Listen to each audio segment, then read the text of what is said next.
মুন্সিগঞ্জের গজারিয়ায় কোরবানির গরু চুরির চেষ্টা করতে গিয়ে মুরাদ নামে এক যুবককে হাতে নাতে আটক করেছে স্থানীয় জনতা।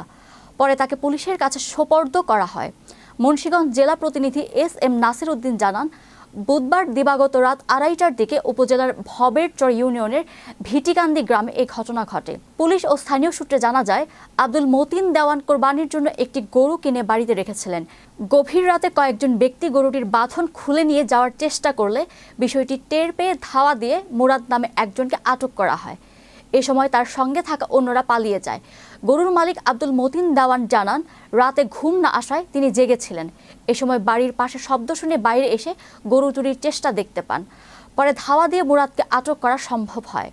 আটক মুরাদ প্রাথমিক জিজ্ঞাসাবাদে জানায়, তার সঙ্গে শরীফ, জমিস, রাহুল ও সাগর সহ আরও কয়েকজন ছিল। এছাড়া ঘটনার আগে পাশের একটি বাড়ি থেকে 2টি মোবাইল ফোন চুরির কথাও সে স্বীকার করেছেন আটককৃত মুরাদ।